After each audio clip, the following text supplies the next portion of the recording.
Welcome along, guys. It is round 6 and we are in Laguna Seca. This is going to be an absolutely epic battle here today around one of the greatest tracks in America. The GT4 cars as well are an absolute hoot to drive and a good sized grid here for today. So you're all very, very welcome along. And don't be afraid to get involved in the chat as well.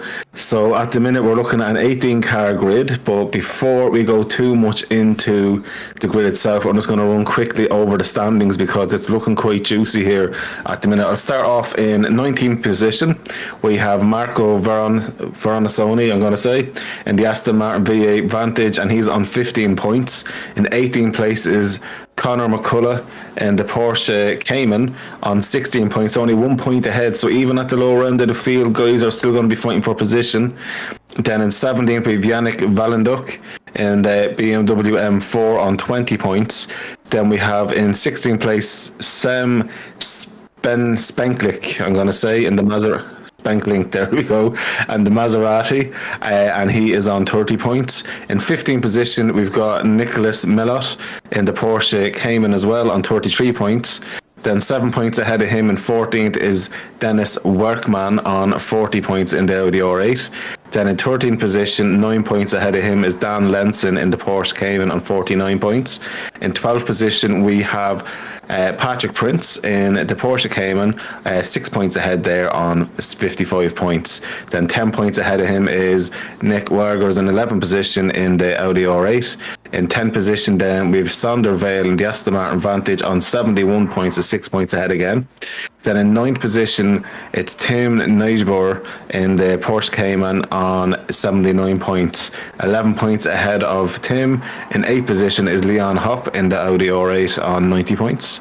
4 points ahead of him, so this is where it's going to start really getting close. Guys will want to be fighting for the best position they can up in the top 8 there. So 7th position is Frank Hopp in the McLaren 570S GT4 on 94 points. 2 points ahead of him only is Nikolai Schroeder in 6th position in the Alpine A110 on the 96 points there.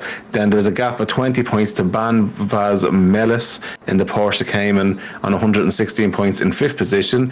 Then ahead of him, just 5 points ahead, is Richard Pixley in 4th position in the 570S.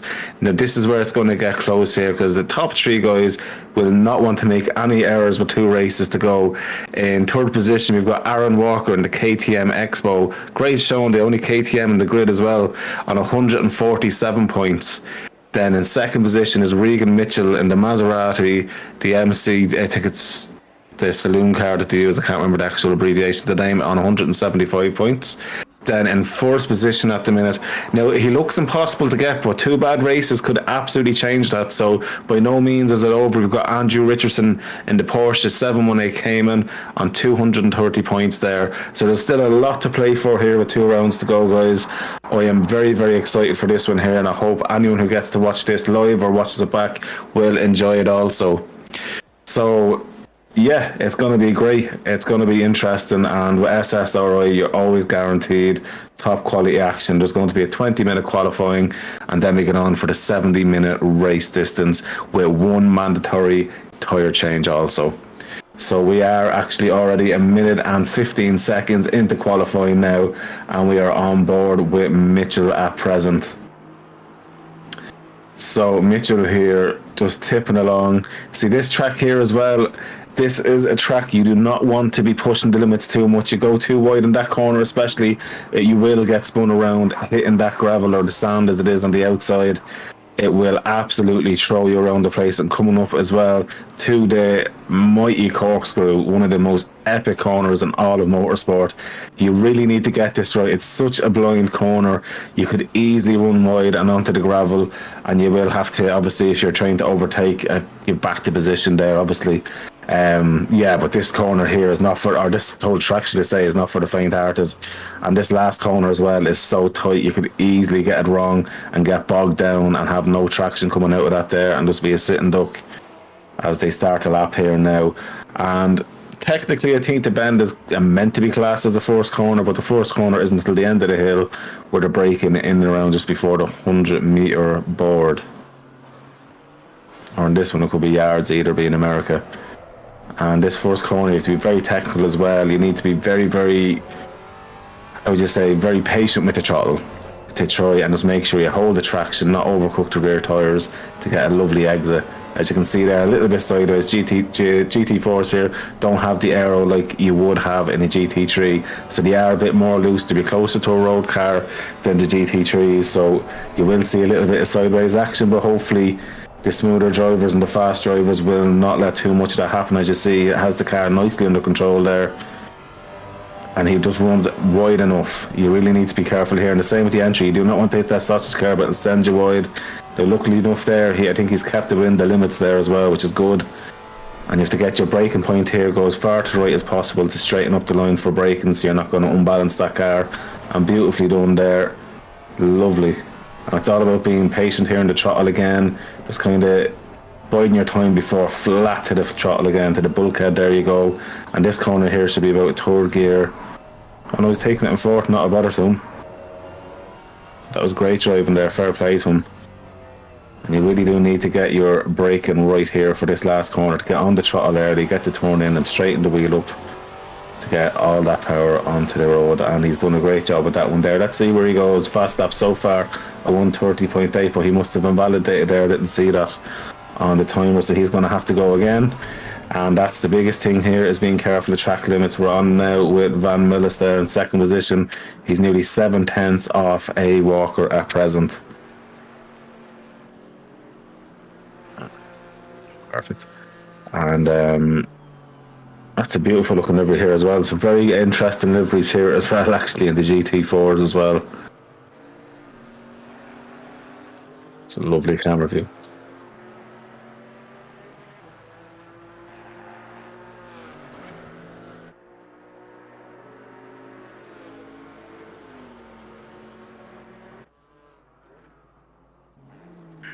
So we're looking there. This is going to be interesting. So Richardson has the yellow wing mirrors and Baz then with the other colour, which is going to make it the only little reference. So thanks very much to Chris Hill for pointing that one out. I could be getting very confused later on otherwise without knowing that. And by the way, for anyone that is watching, how you doing, Sim Racing? Mr. Chris Hill is behind the broadcast tonight. I get to sit back, relax and enjoy his camera work and enjoy the racing here along with everyone watching this evening.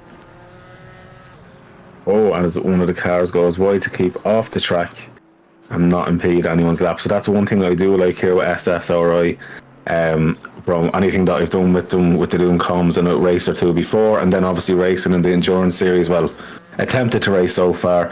Every single driver is absolutely epic at getting out of the way, and you know, SSRI run a very good tight ship, so you'll always make sure that the best racing is happening, no one impedes anybody. That KTM Crossbow is just such a crazy looking car. It's built for the track, and he's definitely running that car as hard as he can at the minute, coming up the hill towards the corkscrew. How far to the right does he go? He does it beautifully. Brakes very, very late and just about gets it. That's brilliant. Probably could have carried a little bit more speed through, but then again, he set himself up lovely for the next sequence here. Aaron Walker absolutely knows what he's at here. He feels quite at home. Richardson, though, only 0.088 off him at the minute. Van Mellis has actually brought it down as well, just a half a second now, so he's pulled in nearly 2 tenths as well. So the guys are improving, but what can Aaron do here to try and keep the guys at bay? So with an invalidated lap, he's going to have to go again there.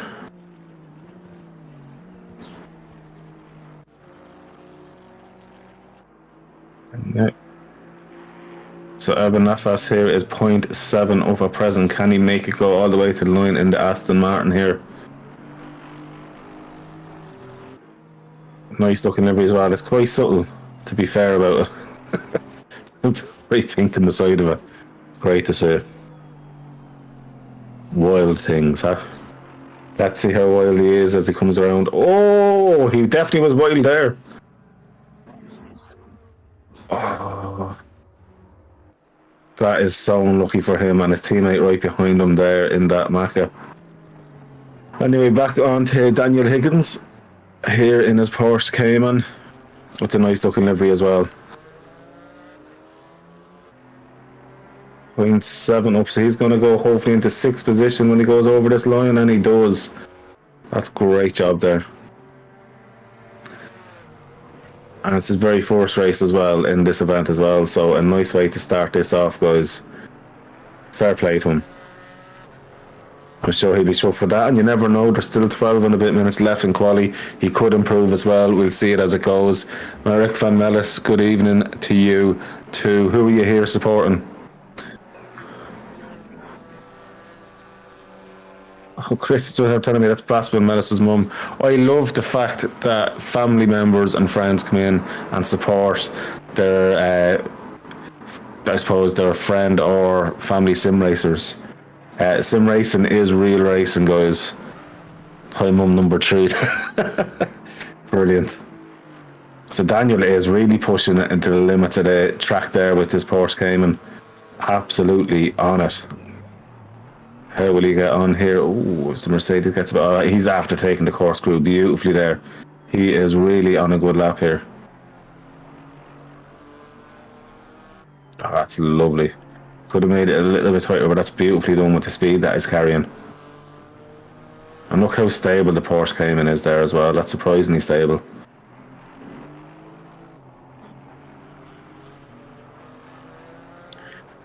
It looks like he hasn't validated the lap. I think that was probably just before the corkscrew and he ran massively wide off the track.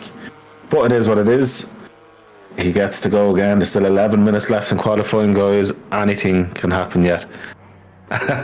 Marek van Mellis saying Van Mellis, of course. Yes, well, look, at the minute he's doing a great job up in P3, and I'm sure he'll have another go or two at trying to get onto the podium position for pole position, should I say, for the race start.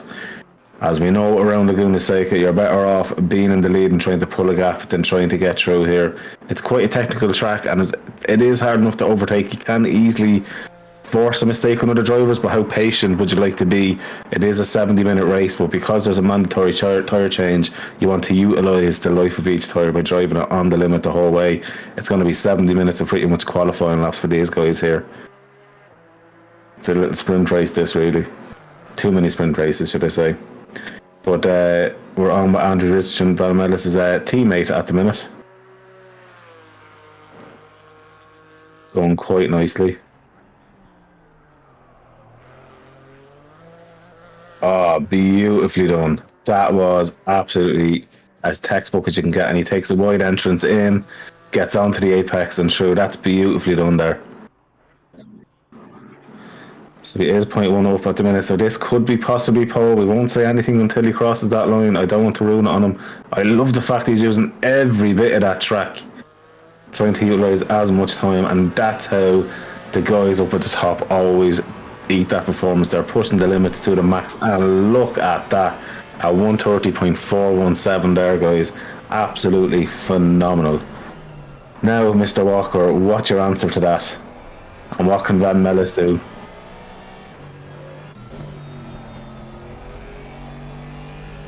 And we're on now with John Paul Eichenboom. What a name. He should be in like a superhero movie or something like that. Or an action figure. What a dude. In the Mercedes as well. Like, that's a villain car, actually. Can we put him in a James Bond as a villain? But actually, good looking livery here.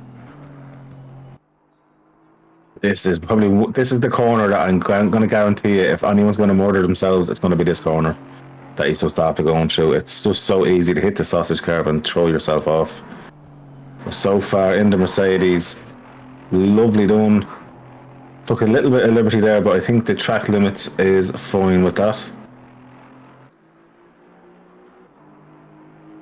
He seems to be getting good rotation on that Mercedes as well, which isn't bad at all. And as I say, that runs wide.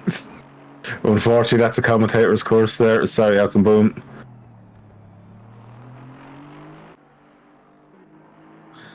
So we're on now at Wouter Brents. Ooh, that's a cool looking livery there. I wonder what country he's from. Well, yeah, that's definitely a car you would not miss.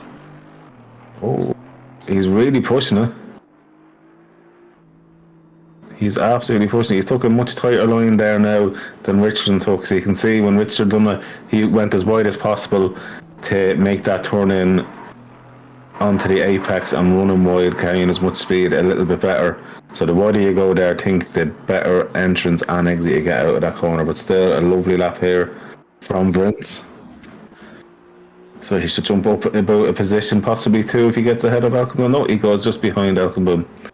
But great lap there from Vince, and I'm sure with a few more minutes to go, there is definitely time to improve. As we're on now with Richard Pixley in the Macca. And beautifully done through there. The joys of a mid-engine car in GT4, I would assume this would be quite a nice track for this. And that's where you see the KTM crossbow up there and both rear engine Porsches up there as well. I think the front engines might struggle slightly here compared. Although we have a Maserati in 4th position at the minute, so I think that's the only one in the top 8, of course. Then in the 9th position we have the Chevrolet of Nam. Pixley here doing a nice job. Nicely done there as well. He went as close to that sausage curb as you really want to go, and you can see just how lovely his exit was onto the carbs, being able to carry the speed. And beautifully done there. And does he get the exit perfect? He does. They all take a little bit of liberty, and I still feel very sketchy when they cut the corners a little bit like that, but it works perfectly. Nicely done onto the apex. Avoids the sausage curb just enough as well, because there again that sausage curb could send you into Timbuktu. And he's done a great job there with that. As he comes around the last corner, it's a sausage curb a little bit, which just slightly unsettles her. But 0.3 up here, he is going to be looking at P5. And boom, P5 by 1.5 tenths basically. So Aaron in the KTM crossbow is trying to put in a reply to Richardson's whole lap. So what can he do? He's getting a bit of a tow, but also possibly a bit of hindrance. But no, the Aston Martin gets out of it. Doesn't want to spoil the hot lap here. It's like when the guys used to be racing around when Senna was doing his hot lap. They'd all get out of the way. And across the line there now, so he's going to go for it this time. So we'll stay on with himself.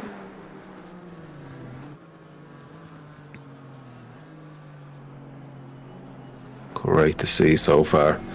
And guys, anyone watching here as well, don't be afraid to tell us who you'd like to get a hot lap on with within the next 5 minutes. If you get it in quick enough, I'll try and convince Chris Hill.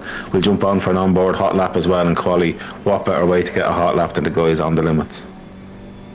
And as I say that, we are on it.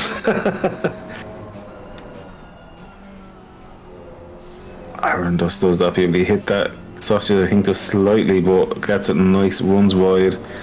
And the best thing to do there is run along with that curb, get the turn in just in the hump. Beautifully done, a little bit sideways, but you expect that on the throttle, and it's flat up the hill.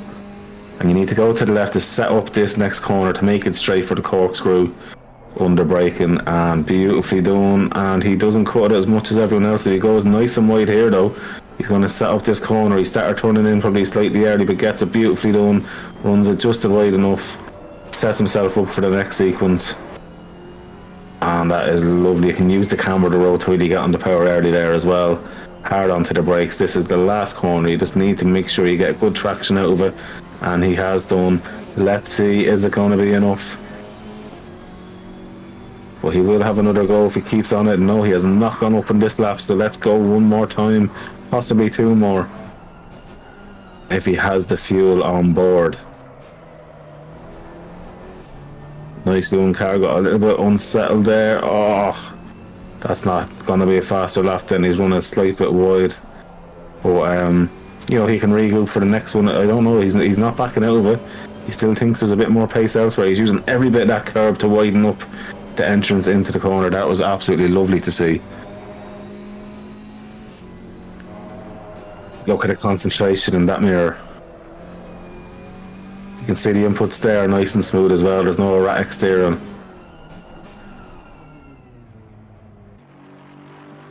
I backed out altogether. Yeah, I don't blame him, because he's time to get back in and back out and get a lap in.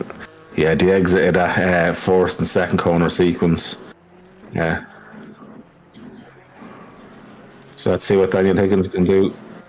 He's up about 0.9 of a second.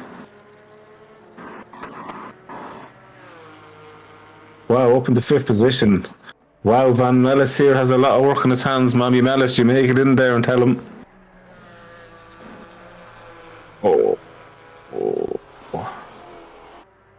That was surely a invalidation there. So he'll have to set himself up and probably get out of the power and save those tyres, not bringing any more temp into them. No, he's just going for it. So that is Nutlings, I'm going to say. Nutlings? Nightlings. In 16th position there. I don't know what, sometimes it's not bad starting from the back as well. So if there is an incident, you can utilise, see where it is, get by, and maybe get a few more positions that way than being in the middle of it.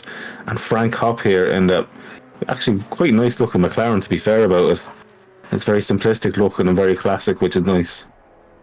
As he is going through there, lovely exit. Brings himself right over, nice and wide. Does he get a nice apex there as well? He does. That is as close to the sausage carb as you'd ever dare go. That was lovely. This is a lovely example of race line so far around this sector. Around the last corner there, that mid-engine surely gets decent traction now. Let's see what he can do as he crosses the line. So he might actually improve this lap. He improves the time slightly, but he's one more go with him, one more bite at the cherry, as they say. Adam Locke, Mr. Horsebox, I've missed your voice. Mr. Adam Locke, I've missed you, baby. You're very welcome in. I hope you're not racing in the GT4s now, Adam. We could happily do with you in here as well. Although we'd have to put some ballast into your car. As we're on now with the provisional pole sitter, can anybody take it to Richardson? Can Walker? Can Mitchell? Can Van Ellis? Or Menace? Can Higgins even? Higgins is in with a shout. Although Van Mellis is not going to be doing anything as he's in the pits. So let's see now. Can Richardson improve? Can he defend having that pole position? Oh, that curve is going to ruin it. Although he's kept the speed up, so fair play to him. Oh, that was a heart in the mouth moment there, and he's kind of missed the apex a little bit there, but hasn't impeded too much on the exit. It's very hard when there's a slower car in front of you. You can tend to follow them sometimes. Let's see what he gets on here now. Beautifully done. Runs too wide though. Oh, let's see. Can Walker do anything as well? Adam's saying that GT4s are too spicy for him. Men drive GT4s, Adam. Come on. Let's see in here for next season. And anyone watching, don't be afraid to join SSRI. They don't just do GT4s. You look on their YouTube here and look on all their socials, join the Discord. There's GT4s, there's endurance races. They have a bit of everything there, as Richardson definitely won't be improving like that. What can Walker do in this KTM? He's absolutely lit. Is there any time left on the track for him? It's such a small amount of time, a blink of an eye is the difference between pole position here at the minute. He's not up, but hopefully could go either way. Let's see. No, so Richardson in pole position there, guys. Walker's in second, Mitchell in third, Van Mellis in fourth, Higgins in fifth position. Wow. Well, that was absolutely epic to watch. Let's be fair about that. Them guys really showed us how to drive those GT4s there. And amazingly stable. I'm very surprised at how stable the GT4s have been around here, and quite decent lap times as well. So it goes to show there's great pace throughout, and I reckon we could be looking at 2 or 3 groups of cars here looking at those times. So definitely going to be very, very interesting. Laguna Seca, as I say, 70 minutes is a long time, especially when you're concentrating and racing hard. You know you have to plan your pit stop for mandatory tyre change, and you need to be driving on the limit here. Realistically, you want to be pulling maybe 1 or 2% back so you don't be running wide too much and avoiding those sausage curves also. Hit a sausage curve, but you run too wide, it could be disaster. It could be not race ruining, but you could definitely lose a few positions. Worst case scenario, in one or two corners, it could be possibly a race unit with damage, depending on how much has to be repaired. So it is all about racing smart here, and as everyone knows, it's easy telling the drivers, at turn one, let there be no incidents. At the end of the day, these guys are going to race hard, and when you're in the zone, you're in the zone. It's like a horse with blinkers on. Sometimes you're so focused on getting by the car that's ahead of you, you mightn't realise what's beside you, and that's all part of the gamble and the love that is the racing. But a lot of these guys here have awareness second to none, so I'm going to say at one full lap at the start at least without an incident. That's what I expect here from the top class drivers here in SSRI this evening. And everyone that's in here, you're very welcome along. Don't forget to subscribe if you already haven't to Simsport Racing International. Press the like button if you're enjoying this stream, and don't be afraid to get involved in the chat, guys. I'm more than happy to be talking away to you guys as well as talk about the race. You're all very welcome in here this evening. And again, Mr. Chris Hill is doing the broadcasting this evening. I'm getting to sit back, relax. So thanks to Chris as well, who's organising this amazing stream for you guys to enjoy. So guys, as we're waiting for this one here, people who are watching, would you mind please letting me know in the chats who you think are going to be the top three at the end of the race? And because I'm an unbiased commentator, I'm definitely going to name three for the crack, and I mightn't pick it in the name or the order that you might think. So don't be afraid, tell us who you think will be the top three, and I'll throw in the same as well. Such a beautiful track this in Laguna Seca. I actually don't know where it is in America. To me, America's just all one big bit of land. So I'm from Ireland though. That track is probably bigger than our country. But sure, look. So yeah, I have to say though, this whole track it's great fun. There's no other word of saying it. I think the first race in endurance was here, if I remember right. And I won't talk about our team's race on that one. Unfortunately, Matty had done a decent stint. I think it was then Mr. Tedder got in, and then coming to the end of a stint, he ran wide because the car ran wide, and then he ran wide kind of anticipating where to go, and then he lost it and crashed into that car, but then went into the pits and threw it into second gear, unfortunately, and yeah, that was us disqualified. And then last race, it was a disaster as well because they didn't have a setup for it, because remember with the restart as well. But we're going to come back. There's still 5 races to go. We've already planned out everyone's session way in advance for once. I actually may put the team in as well. So guys, anyone who's watching that fancies to wet their toes in endurance, I highly recommend it. It is so well run, and it is absolutely a ball, especially when you have a great team with you. The banter does be in it, and then the banter in the Discord as well, so definitely join into the Discord. As Adam Locke says, Anderson and Hop top 2. Okay, do you know what? Who is it? Oh, yeah. My team had there too, but at least we didn't discuss. Yeah, well, look, you know why we disqualified there, but sure, look. But Anderson, who's Anderson, by the way? I don't want to stream on this. I was going to sing the song "Who the F is Anderson," but I can't do that because, you know, PG and family and all that as well. Your team had him there as well. What happened to you, Adam? Actually, I can't remember, being honest. I think I cried for both of those races. Although no, I jumped in for comms a little bit actually in the second race, which wasn't too bad, and in the first race actually, I think. Yeah, actually, do you know what? I forget about comms all the time. I do it so often, hence I'm taking a break at the minute, but I will be back full time. But obviously, I'll help out SSRI as much as possible, because for me, they're one of the best leagues out there, and we're all about helping the best leagues there. So here we are, we're on now on the parade lap for an hour and 10 minutes of Laguna Seca and GT4s, and pole position, Mr. Andrew Richardson in the Porsche. So, Adam disconnected, bad FPS. Oh, that's what happened. So, that happened to me in the second race as well. That's why I actually completely pulled out, because not only did I not have a setup, I do remember now it was the FPS with the pull in off the track after turn 1. So who did you mean instead of Anderson with Hop for the top 2? That's what I'm interested in. So I'm going to call it top 3 to you guys, unbiased. I'm going to go... I reckon Walker's going to get P1. Richardson P2. And Mama Van Mellis, you're not going to be happy with me. I'm not going to think he's going to, I don't think he's going to do a top 3 tonight.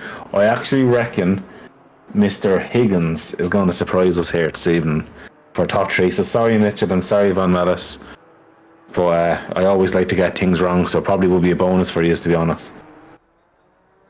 Commentators never really get things right. And this is great broadcasting here by Chris Hill. Not only do you get a camera on the lead car, we're able to look at the last car as well. This is the great kind of broadcasting you expect from an established league like Simsport Racing International. So on here, and you know what? Quite a nice looking Alpine as well. Reminds me of Adam Locke. A little bit blue every time he disconnects. So he goes Richardson, not Anderson. And Walker P3. So who did you say P1 then? So you have to say, so are you going to say Richardson P1 and Hop P2? Who's Hop?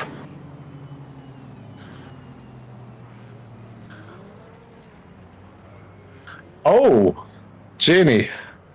Okay, yeah, I was looking at the top 3 viewers. Okay, so do you know what, Adam? I actually really appreciate that. That's a very, very good prediction, because I like that bit of a wild card, and now I feel that mine was a little bit too tame. Do you know what? I'm gonna go Walker. I'm not gonna give Richardson a go now for the crack. I'm gonna go Walker, Lenson, and we'll go Higgins then. As we're coming on to the race start, guys, let's say no incidents at P1.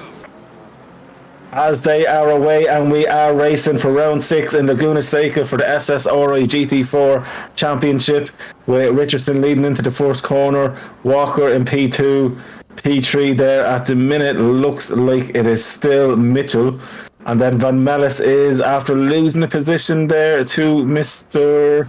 looks like Pixley there. Oh, was Higgins got him there? Sorry, just the cars are so far away. That's Higgins there in the Porsche. Murica. So we're on with Richardson as the overall standings flips around as it does at the start. And so far, this is already quite tasty for Richardson, because not too far off, and Walker is just sitting there. But Walker is under a bit of pressure as well, as there's, it looks like a bit of damage on that Chevrolet, is there? He's just going, oh, he's starting the pits. The poor devil. That actually happened to me in a race in another league that I'm in on Sunday. A weird glitch that happened. I don't know if anyone here in this stream found it. Sitting on the pits, and then just before the race started, throws me into the pits for no reason. Engine started and everything like that. Great fun from ACC, but Richardson here doing a great job and has led the first lap successfully, and that's the hardest lap. And guys, no incidents at all really on lap 1, so I can tell the future. Here we go. So Richardson actually is after putting a bit of a gap now already, so that's quite nice for him. Obviously the exit out of the last corners has helped him quite a bit, so now into turn 1, that KTM should be a great little thing onto the brakes. And yeah, doing a great job out front. Nice and steady. He's not overdriving the car. You can see he's been quite patient with the throttle as well. Normally early on you might get people stamping on the throttle when the tyres aren't overheated, and you might get a little bit of sideways action, a little bit of a slide, but he's doing a phenomenal job there at the minute.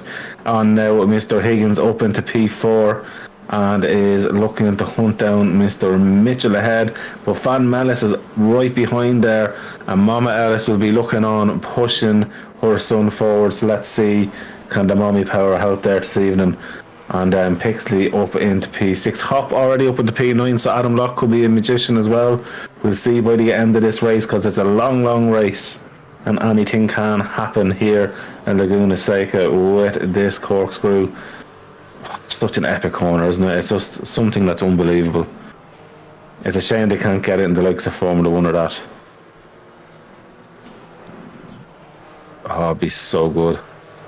But Mr. Higgins here doing a great job. And these GT4s are not an easy car to drive as well. You really need to be on the ball.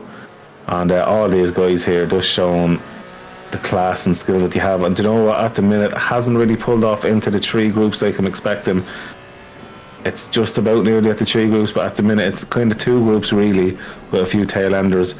And car 440 is, you know what, not too far off, to be fair. I reckon he's pulling in a little bit of time. Let's see how he gets on. I'm going to egg for car 440 to finish in the 11/10th position, as he's crossing the line there now.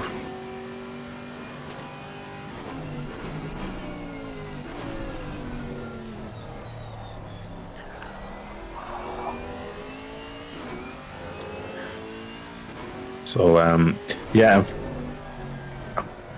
And for anyone there as well, just looking, guys, sorry about that. There was just listening to Mr. Chris in the background. It's great. It's like having just a producer for me as well. This is great, guys, by the way. So he's after letting me know as well. So it's actually ran into 2 classes as well. Obviously, the white class would be essentially the pros, and then the red is essentially the AMs. And so there is 2 little mini championships in the one big championship as well. So that's actually great to see.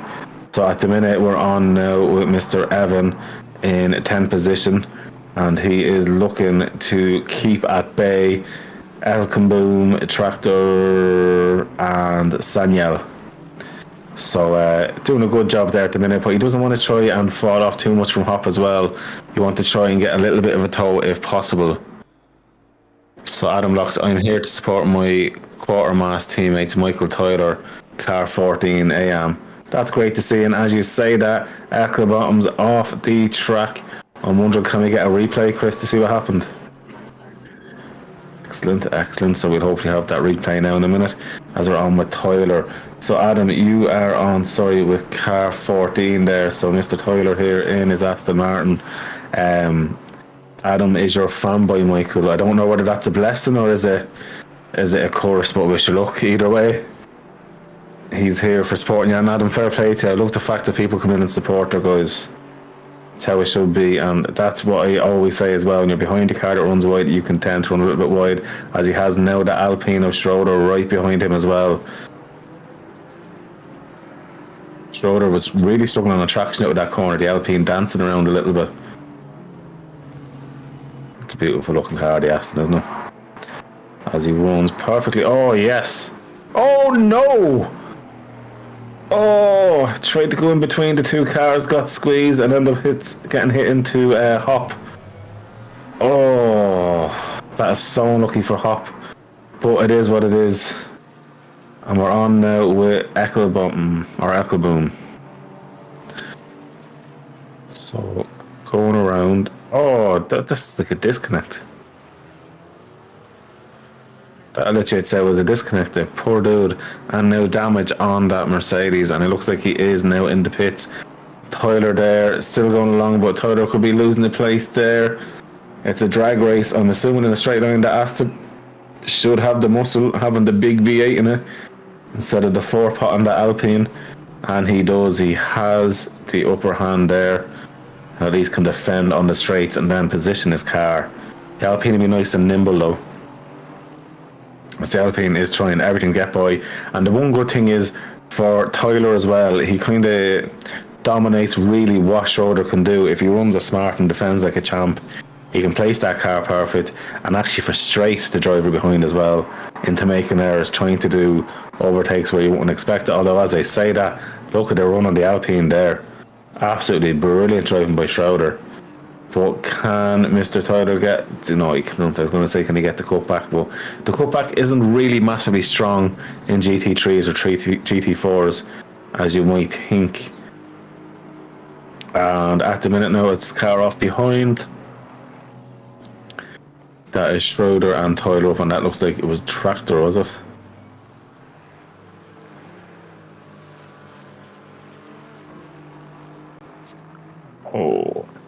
Oh no. Ryan Clark.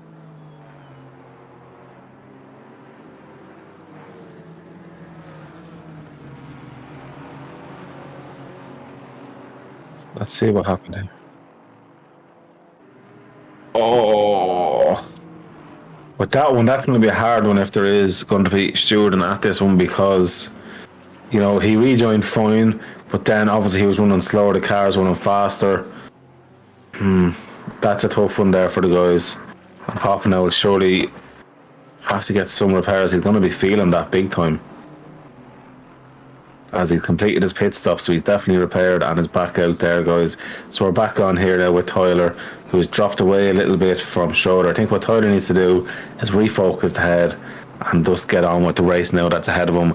Hand on his pit and kind of utilise now his time with these tyres and not overdrive to try and catch up. Just race his own race, manage the tyres, possibly run it a bit longer maybe if he thinks, oh, as Mr. Schroeder gets a little bit onto the gravel or the sand, should I say, and that's going to impede him the whole way up here, because Tyler now is after pulling quite a bit of time back to him.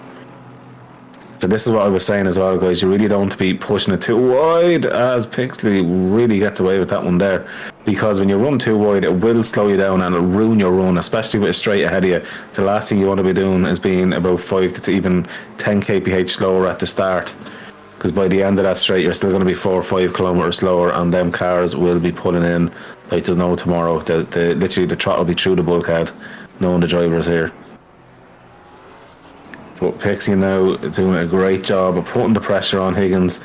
Van Mellis has dropped down to 6th position, but he's literally right in it there. So Van Mellis can hope that he's putting the pressure on the Macca, and maybe hope that the Macca puts the pressure on Higgins, and the two guys take each other out, and he drives like a champ on Visor.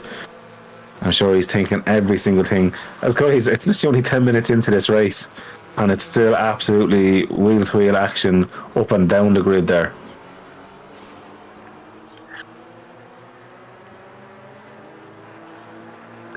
Yeah, guys, and unfortunately, I think Richardson, with the lead that he has, won't get as much airtime as these guys battling, because he has pulled about 2.5 seconds clear of Walker now. And then Mitchell is in a lonely 3rd position at the minute, and these guys behind are really fighting. But that's going to be great for Mitchell, because the harder these guys... Oh my god! And that looks like that was Higgins after dropping it there. A tiny bit of damage as well for Mr. Pixley. So it's that Van Millis after getting through then as well, as Higgins still hasn't gone yet. But see what Higgins done there? He's after rejoining the track in a safe manner, lets cars by and gets on with us. So guys, that's what I was saying here. In the likes of SSRI and other good established leagues like this, you always expect this top class of racing, where guys will not be doing silly moves. And that's Baz Van Mellis, as I said, sitting patiently, waited for a mistake from the guys, and he got it. His patience was rewarded, and the good thing is now for him, whether he knows it or not just yet, that Pixley does have a bit of frontal damage as well, so that hopefully will cost him a little bit for him. So let's see what happens. And Adam Locknut don't knew any harm yet with all the fanboys. Adam, I'm your biggest fanboy. How'd you go on your race last night, Adam? Van Mellis doing a great job here and keeps it exactly. He can run so, like, it's so easy to run wide there, and that's where my teammate, I think, had the incident in the endurance race in SSRI, was at that corner. Oh, as Van Mellis runs wide, and he's going to lose at least a tenth or two here to Pixley going up this straight, as Pixley is a lot closer there.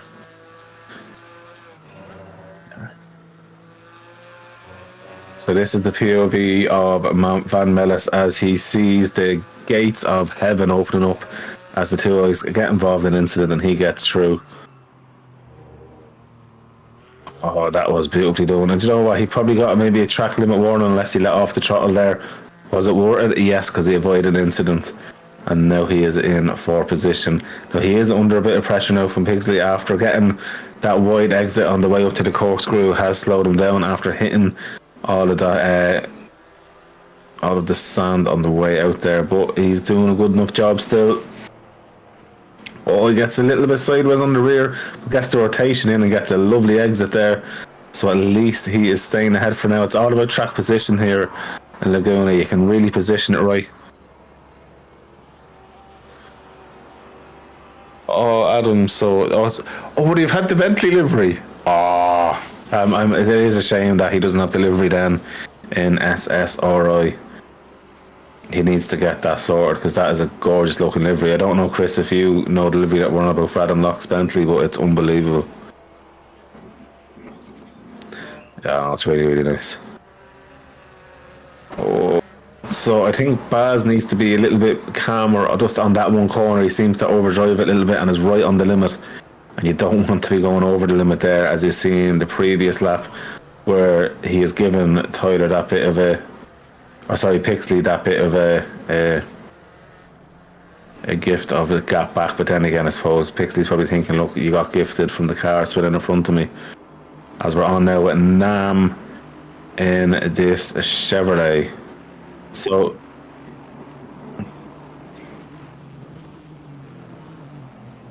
and just in from our journalist Chris Hill, actually what happened now was that he got a disconnect at the start, and that's why he started from the pits. But look at this though, from the pits, which I know from experience from the other day, you lose about 34 seconds minimum, up to about 40 seconds by the time you get up to speed. And he's already pulled up into P14 and fighting here for P13. And he's looking up the inside here. Now Chevrolet versus Aston. The Chevrolet gets the better exit. Aston gets a little bit caught up on the curbs. And in the drag race, the Chevrolet, the big American V8 in its own race, after getting by the Aston. Now he's going to have to stick that on the inside, although he's not. Aston thinks better, but I thought the Aston was going to go for it. But the side's better, and that's all about having experience of knowing when to take that risk and go for it up the inside. When you trust the driver being too far away there, you've done the right move. So that's racecraft awareness. So Nam on a bit of a charge at the minute, so let's see how further they can go. I did say at the start of the race I expect them to go to about a P10. Can they exceed me here and go further? Still a long way to go. Only 15 minutes gone in this race already. And we've seen, it really does, like, just all of the action that we've had so far, as Pixley now is in 4th position. We've missed that move on Mr. Van Mellis. We don't know what happened there. Mr. Chris is going to go find it. See, this is great.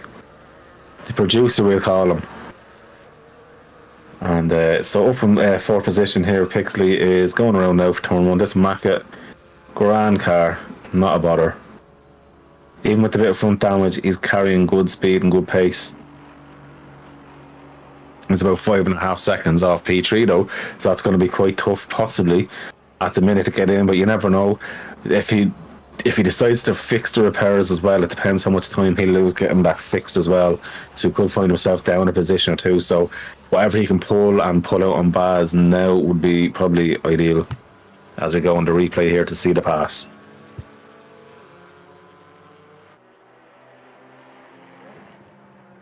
Is it the corner he's going to try? Yes. Oh, Baz. Slow it down. Well, look, yeah, as Chris was saying there, at least he didn't hit the ball, because it's one of those corners. It's easy to go into the wall or even lose it and go to the wall the far side. But it's the one corner I've seen where he has a small bit of an issue. So hopefully he tones it down. Drives 95% just at that corner alone. He's doing amazing everywhere else. And that could be his kryptonite this evening, that corner, on getting a possible podium. And we have Elkin Bottom in the chat here now. Car 274 went well until steering got disconnected. So that's what happened, Jimmy. Very unlucky. We did see the replay of that one there. And you were going quite well. So that is very, very unlucky for you. And sad to see it as well. We love to see everyone having a glitch-free race and getting to the end. But look, at least you get to enjoy the action here. I know it's probably a race of what could have been for you here, as Prince. Nice. That is beautifully done there. So Prince has lost that position there now, as Van Ellis gets by, but by no means has pulled off at all. They're both in the same machinery, so it's all down to how you place it. Oh, look how later on the braking Mr. Prince is, but see that? Van Mellis has learned the lesson. Taking it just a little bit, well, probably doesn't need to be as slow through it, and does he? Yeah, that's beautifully done there. So he's taking those corners with a bit more care, and look at that, he's after pulling out a little bit there as well. Oh, you can only left steer. Oh, wow. Pity you weren't doing an oval race, you would have been fine. Well, we are in America, so you could have just pretended. So still on Patrick Prince here. Porsche versus Porsche.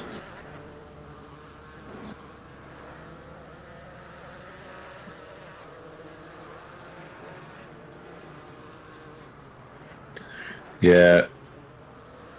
So Vince is actually, looks like they are sitting in the pits for quite a while as well. You're dead right. Possibly out as well. They're 3 laps down now.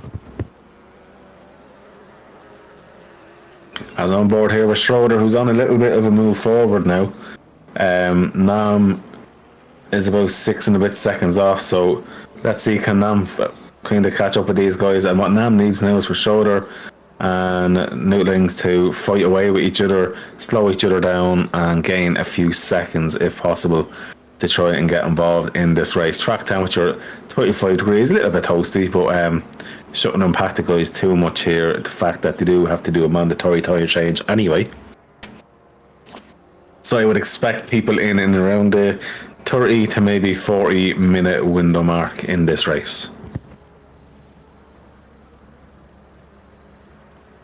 You can just see how much more speed the Alpine is carrying there, but would have been slowed down a little bit by clipping onto that stand. So the last thing you want to do is run wide other than what's on the carbs, and a little bit sideways there, struggling for grip. Getting on the throttle probably too early, but also helped the rotation a little bit because he was looking a bit understeering. Looked like he entered that corner a little bit too late, so was unfortunately nearly in Ireland for the apex instead of in America, but he's got it through, and that's the main thing. And up here we go into the corkscrew, and around he goes there. So Nikolai Schroeder doing a great job there. It looks like the Alpine is a little wiry car. Definitely seems to have a bit more character than some, with how loose it seems to be. Depends on setup though as well, and tyre pressures and temps.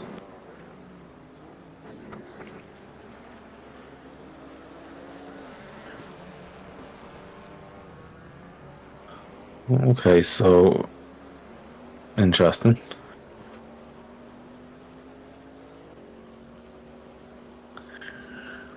So Chris Hill has just said, Adam Locke said he's going to buy everyone in the stream the new download content. Just PM Adam Locke. And look, Elko, that's just very unfortunate for you, mate. Yeah, hopefully in the next race you won't have that, and we can enjoy seeing you fighting again. But there's always the next race for the last race of this GT4 season. Nikolai still doing a good job there. Seems to have got the tyre temps back down a bit, or maybe just is getting a bit more patient with the throttle, and it seems to be that the Alpine is a bit more stable now. A lovely exit there.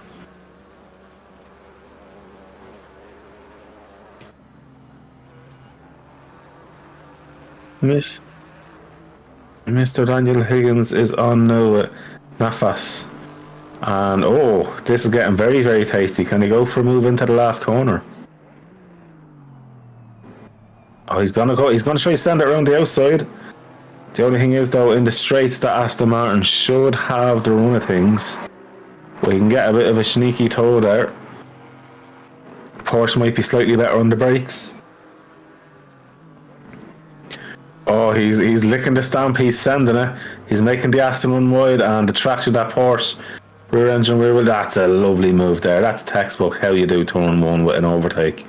Absolutely beautiful stuff there. Guys, if you're watching, take notes. Absolutely beautifully done there.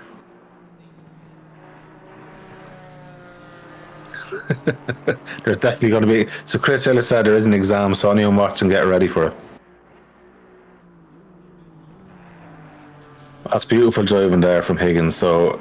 on the upward for himself now. That's unbelievable. That must be nearly 2 seconds of a gap in a few corners. That's unbelievable. As we're on with Patrick Prince again, who is fighting with Van Mellis there. Van Mellis is back under control with his beast. And these cars, as I say, identical. So it's all down to the squishy bit behind the wheels and their sims, as well as their setups here. You can see the difference in line there. So Prince has set himself up lovely. Van Mellis, though, luckily enough, is still a little bit ahead, but Prince might get a slight toe here But Mellis might have to park that on the inside and make Prince maybe go the wide way. But because they're on the same brake in there, look how late on the brakes Prince is. And Prince is opening up the corner to get a better exit and possibly a better exit, but Van Mellis has got on the power slightly earlier and pulled out a little bit there. So that was great driving there from Mellis, being able to obviously carry a bit more speed and get on the power somehow slightly earlier. And beautiful move. Beautiful move there, just the way he's defended that position.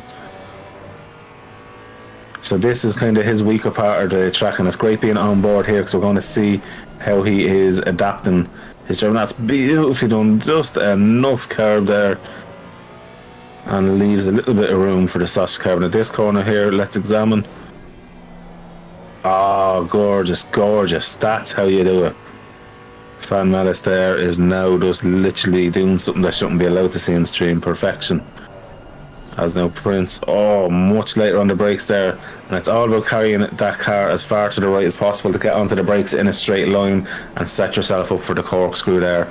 Great racing. We're on now with a replay here with the Macca. Oh no. Oh no. Didn't see that one coming. So that is Saniel, and it looks like, was that Tractor?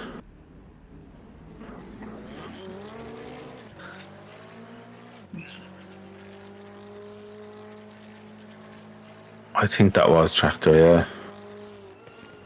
Ouch, ouch, ouch.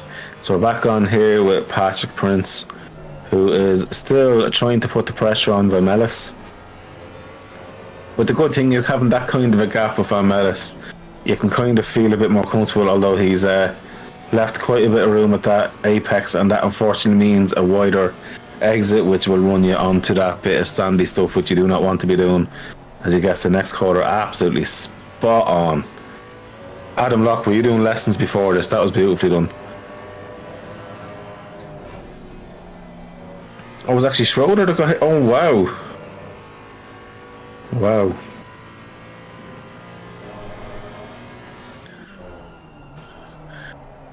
So first and second, so Richardson now is starting to seem to struggle because Walker is right on the back of him. The last time I actually looked there, it was nearly 3 seconds of a gap, and now we're down to a second. So Aaron Walker could have been just playing a little bit of crack and going, do you know what, I'm going to go easy at the start of this race on my tyres and start to use it up and go flat out as the fuel load starts to go a bit lighter as well. Interesting stuff. Let's see how he does here.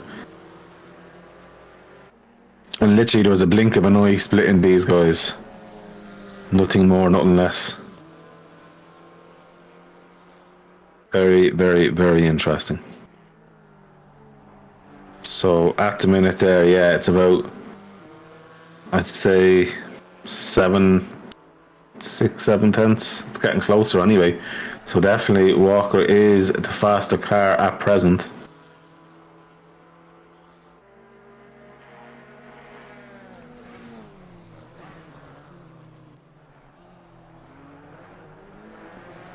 Oh, he's definitely getting the better lines at the minute. You can see where the time is coming in.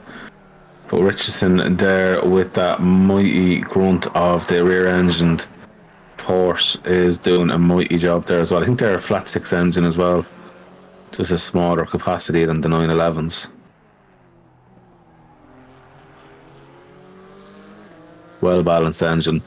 Yeah, so Walker is definitely getting closer now, and he's starting to get the toe as well. And when I say toe, guys, it's not the thing in your feet. It's getting that draft, and that drags you along, gives you less aero resistance, giving you slightly more top speed and getting up and close.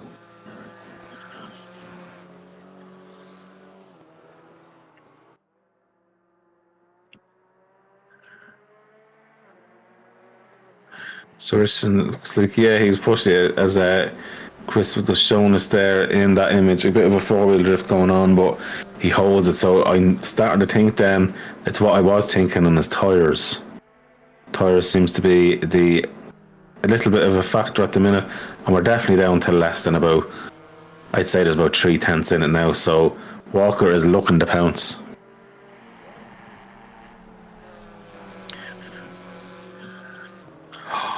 Tyler's after getting himself a stop-go 30, guys. Not what you need, especially when in 14th position. You're trying to hit, not be the last person on track. So let's see. He has already completed his pit stop. But looking on the track map, let me see. He is what car? Number 14. Yeah, must have been. So he's there. And then 15. Where's 15 on the track? To me, that looks like 15 is quite a bit back, so I think he could be alright.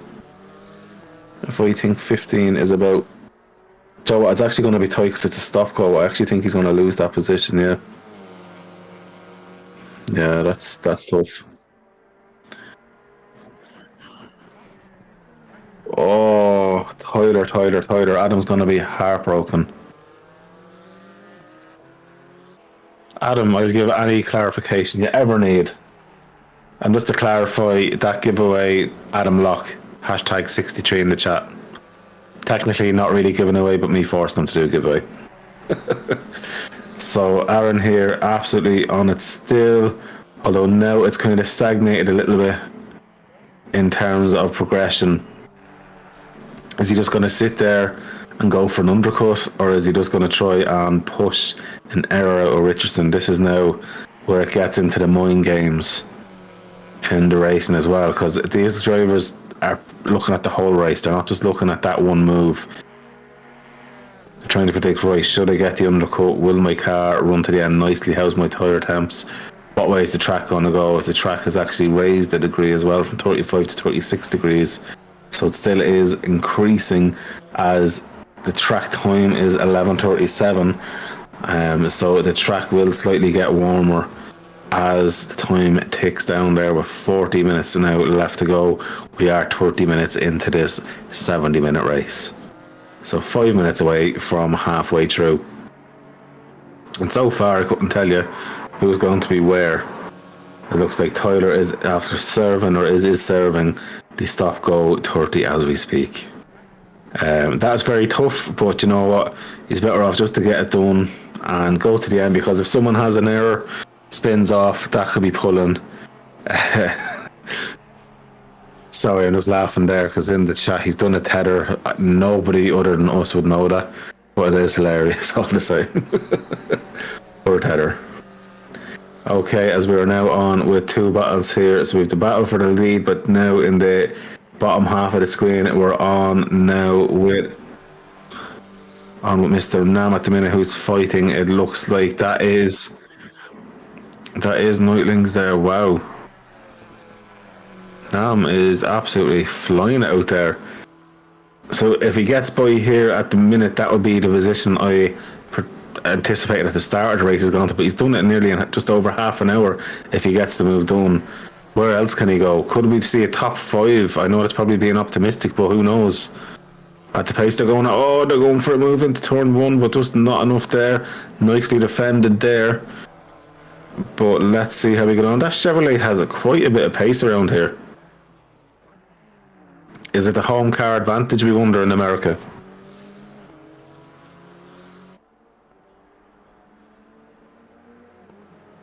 So we have the race leader into the pits, and that releases Walker.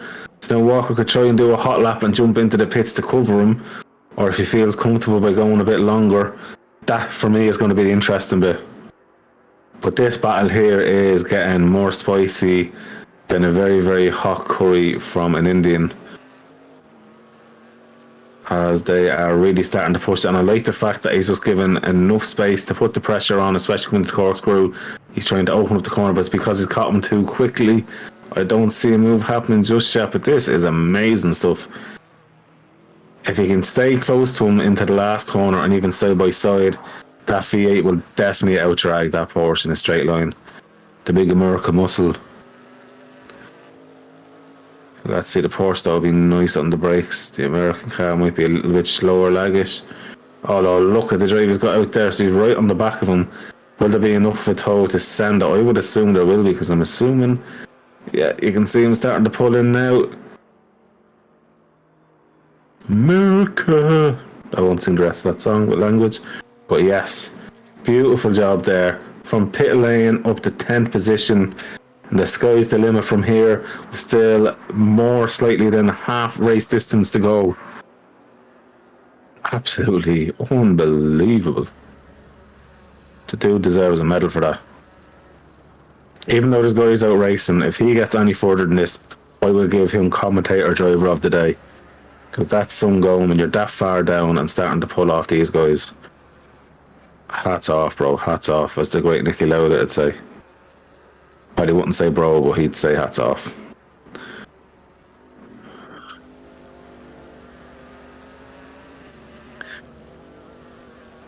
So as you see now in the bottom right hand of the screen, we have Walker. Is he going to go into the pits?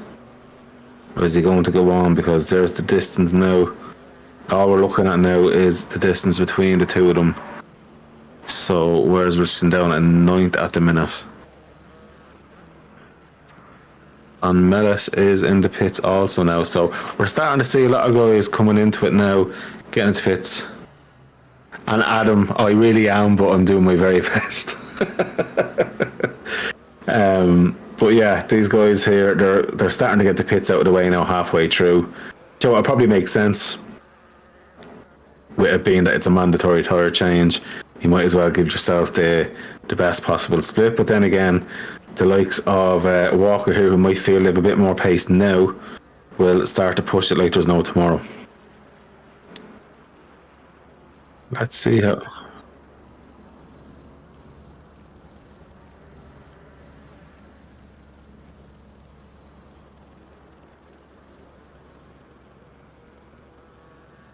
We are halfway through. Keep it up.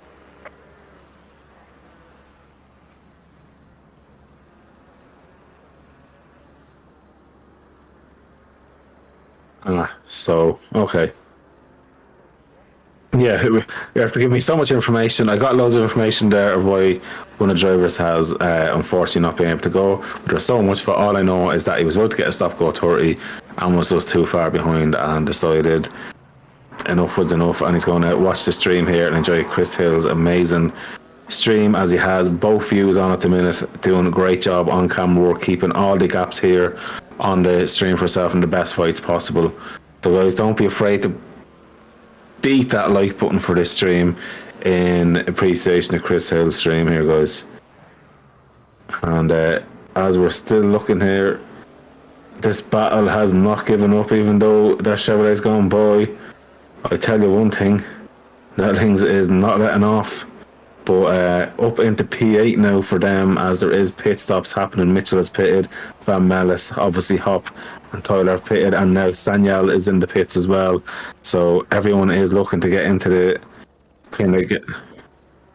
So the main thing now, Walker, as you see on the screen, the bottom right, is in the pits there, guys. Will he get out ahead of Richardson? That's all I am asking. This is the question. If you can answer this one here, you could be given the lotto numbers here as well, because it's going to be too hard to know. As we're on here with Richardson in anticipation to see what is happening. Wowzers. It's going to be super close.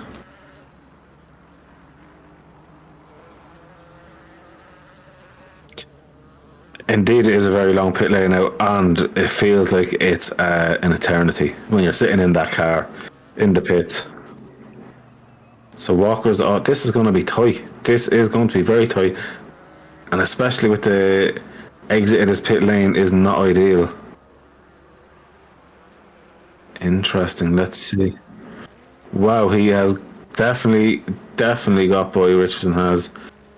Now, this is the thing. I think Richardson's after pulling out quite a bit of extra time, so it goes to show those extra laps though. Although Walker, do you know what? Hasn't lost too much time at all. It looked like there's going to be way more. So that was actually. Walker has a stop go 30, sped into the pits, and that is his chances at a race win. Absolutely smashed. Unbelievable there. So that leaves then Mr. Richardson now with a comfortable P1, essentially once the other guys ahead do their mandatory pits.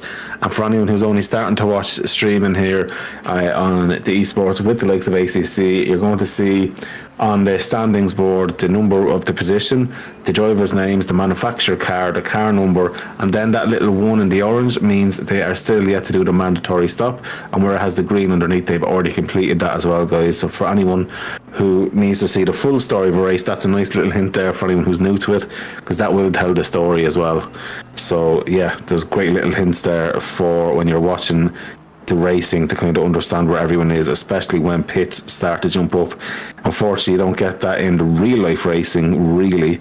So it's a great little thing here. At least you kind of get to see a bit more immersive goings on in the likes of esports. So yeah, interesting. So Prince is in the pits, Nafas in the pits, and Walker is in essentially to do another pit stop with a stop go 30, because that's normally in around the time that would take for tire change. So yeah, that's a tough look for Walker. Can he even rectify the race? Oh, and he had to reverse into the stop as well.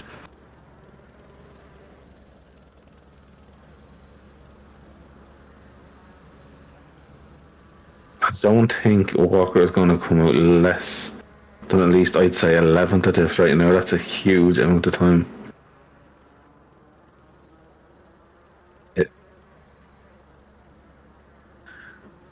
Wow.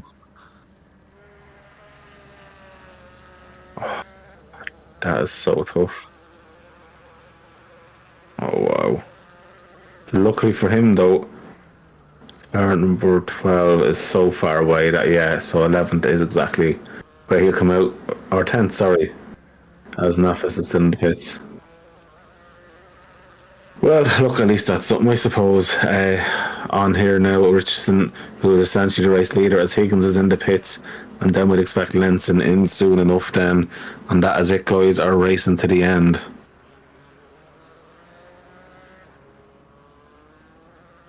Oh, why does he hardly got another stop go 30? Oh my god. Guys, you're not seeing things. He literally has got another stop go 30. Now, I'm wondering, is he going for maybe a new record for the GT4 season? How many stop goes can get in a race? I'd say that's just so frustrating. What happens there, in all seriousness, much I do love to make a joke.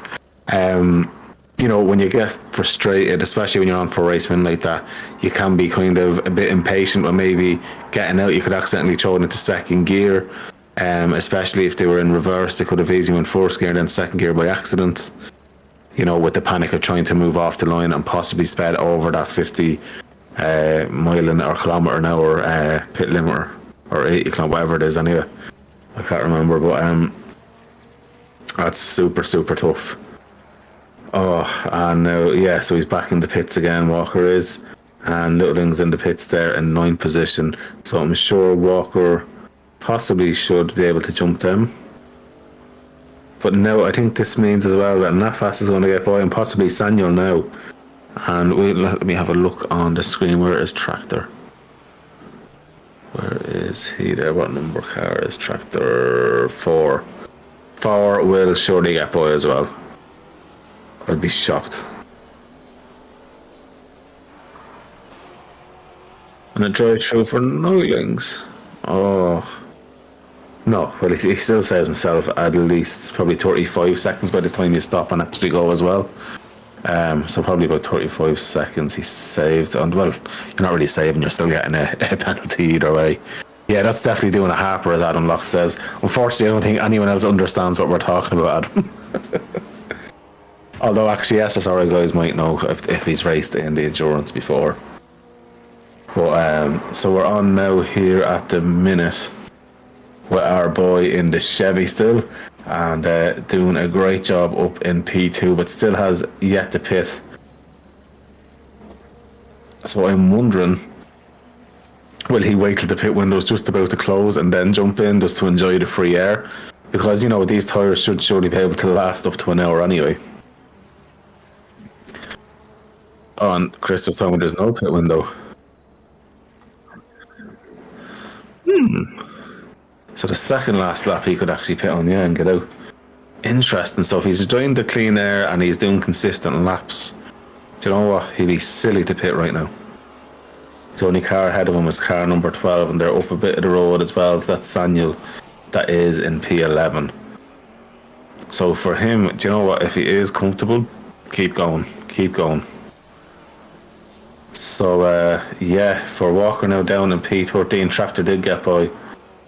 Hop in P14, and Tyler is in the pits in P15. So Tyler's given up by the looks of it. Or maybe I'm going mad, but I think Tyler has given up.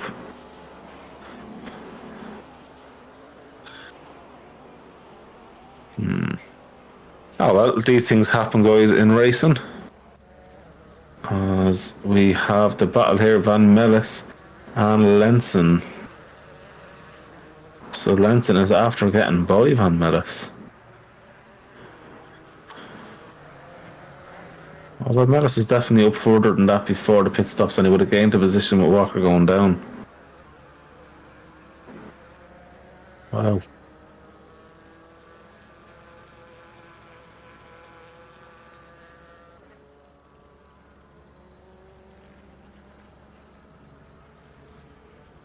Okay.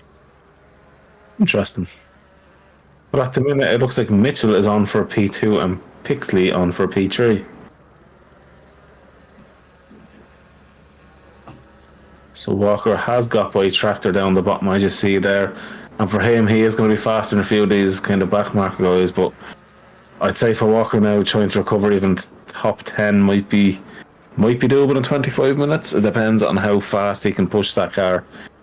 And how much he can calm the frustration down, because look, at the end of the day, we all have races where it is very, very tough, and you know, nothing you can do. You have to take them in your stride along with the great races as well. We could always talk about the epic races and never too much about the tough races, but we all have to live and learn. It's all part of the sport that is sim racing, and it is a sport, guys, in my eyes, because it is very, very real. When you get behind your rig, or you know, you're spending an hour odd concentrating tough and giving your heart out and all your time in practicing beforehand.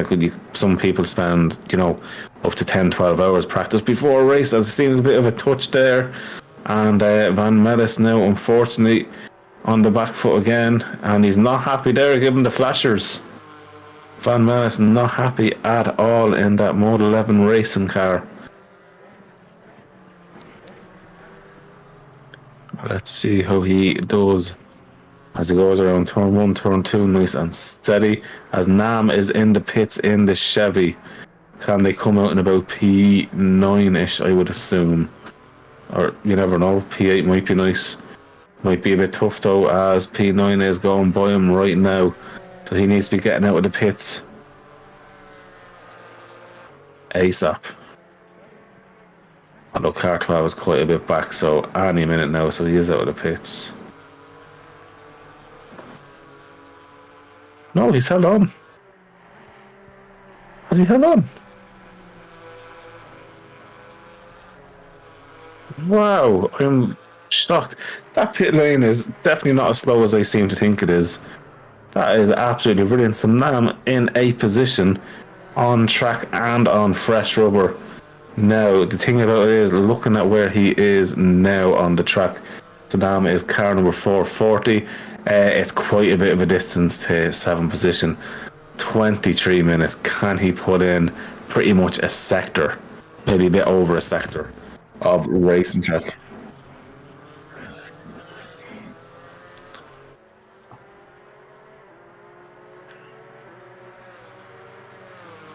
Oh, and we've just heard there from our reporter Chris Hill in the SSRI journal that if Mr. Nam actually holds position now, they become the AM champion. So, well, first in the race for them, but I'm going to call him a champion because that was a champion drive, guys, and still is. That's unbelievable stuff. Guan Wouter, 2 Bentleys in the rain, Zandvoort should be a treat. That would be great crack. Adam Locke, Mr. Box, you're doing next week's commentary, 2 Bentleys in a race. Which race is this? GT3. I don't know, Mr. Adam. I'm still in my commentary holiday at the minute. I'm just in because the guys literally said, Chris Hill had me actually kidnapped. He said, look, you need to do a commentary for SSRI. And he said, if you do that, you can give out to Adam Locke through the stream. So I was like, look, I'm in. The minute I could give out to Adam Locke, I'm in. So here we are. But yeah, definitely 2 Bentleys is going to be great crack in Zandvoort. I love Zandvoort. I know people give out about it in this game because it's the only one that isn't laser scanned, but Zandvoort is just such an epic track. I know it's the older version. It doesn't have the massively banked corners that the newer one does, but it's still super technical and you need to be absolutely on it, and it's very, very tough to overtake. It's kind of like probably harder than, it would be harder here than Laguna Seca. So it'll be interesting. As long as you make way for the Lexus, all will be fine. So Wouter and Adam Locke now having a bit of banter about the GT3s already, and hopefully it'll whet your appetite, guys. See all these lads doing their big talking now. Let's watch them next week, see who can actually put their talking into action on track.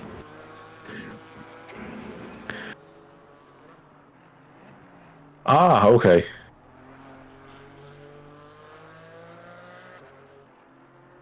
So he's out of the car and in for a chat now. So, Wouter, are you German? Because I don't know where Wouter's from, or is he Dutch? Belgian.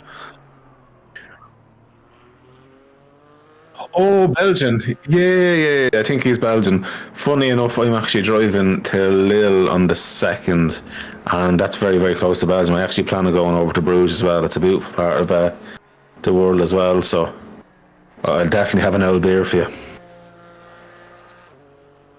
Belgium's actually a beautiful country, and it has it's not a very well known track called Spa. You've never heard of that, Chris? No. Yeah, it's a very tame track. It wouldn't be too exciting to watch a race on or anything, especially not in the rain. Great track, and we're on here with Mitchell in 2nd place. Mitchell doing a great job. Started in P3, kept his nose clean in the Maserati, and at the minute on for a P2 finish. And behind there, I'd say about 10 seconds behind then is Pixley doing a great job in the Macca. And remember earlier on he had the damage, and I was anticipating, he mightn't get a podium with the way things are going, but he's done a great job after fighting with Van Mellis. Has fixed the front of that car pretty much from visually what I can see, and done a great job there. So I'm very, very happy for him there after a tough start to the race with a tiny bit of damage. He's kind of got his head down, and only 10 seconds off P2, which is great. Probably too much to ask maybe in the next 19 minutes to get 10 seconds, but who knows? It is racing. Anything can happen. A lapse of concentration, slightly running too wide, or hitting a sausage curb here can change a race in a literally blink of an eye. And Adam Locke's saying in the chat as well, the new version of the Bentley, it will be OP. Oh, is there a new Bentley coming into the game? I didn't realise that in the update. Oh, it's just a version of the BOP. Okay. Interesting. I'm looking forward to the new track. That's about it, because I don't drive any of the cars that they're updating actually in the update. But what I'm very interested in is the change in physics and setup, which I think definitely needs a bit of a change, because for me it's unnatural to have every car running on full camber. Everyone needs to have those extra bits of fine tuning to make the difference. So let's see, it's going to be quite interesting. Tyre temps obviously working in a slightly colder range as well, which is going to be quite interesting as well. So a lot to look forward to, and with SSRI, let's see how the guys do adapting to that, especially coming to the next endurance event. That could be either hilarious, and you'll see the lovely new Ferrari possibly on track as well, if they're allowed change. If not, it's just going to be hilarious seeing the change in setups. Everyone's going to be panicking, trying to get the setups now adjusted to have the cars running as fast as ever. I'm a Patrick Prince here. Oh! Runs a bit wide, but has the gap from Lenson behind to get away with that one there.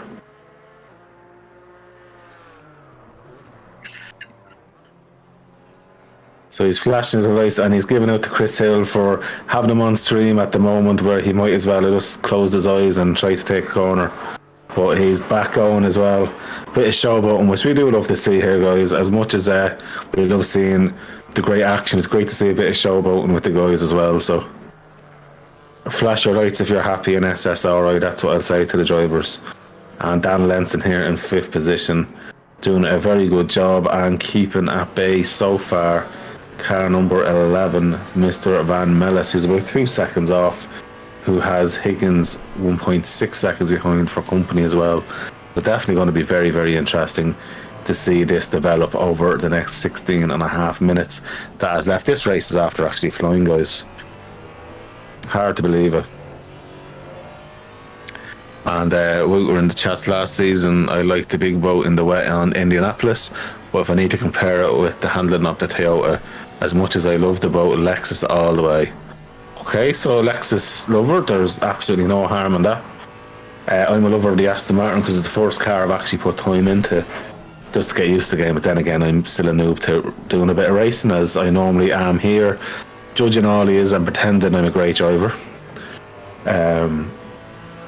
But yeah, it's very interesting what people think is the best car, because everyone's driving style is so different. So I love hearing the differences with the drivers and what they like and how they like a car to feel. Some people like an understeer car. I was very surprised with a guy I was talking to the other day in a party chat, and he loves an understeer car. For me, that's the worst thing you'd want. You want to be able to have the most pointy and reactive front end. You don't mind a bit of a loose end. You can kind of use the oversteer for rotation, as well as you can control it a little bit more and stabilize it with the throttle. But an understeer car, nah, for me anyway, I wouldn't like. I don't know about you, Chris.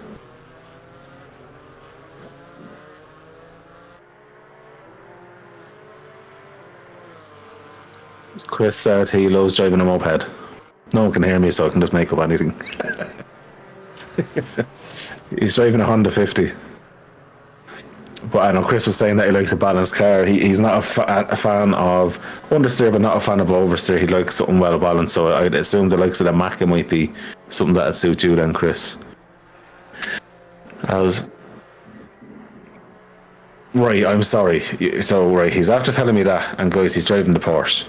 Now, you tell me, how does he get the Porsche to be not oversteery? Because that car is just a death trap. It's ready to kill you. Like myself, so. I know, but still, but if you're a slow driver, I don't know how you're able to keep it, because it's a very wiry car. Although my only experience with it, I don't know, wet race in Silverstone, I forgot to change to wet tyres. I was completely new to the game, so I drove on dry tyres in the wet. It was horrendous, and I never drove the Porsche since that. Scarred for life.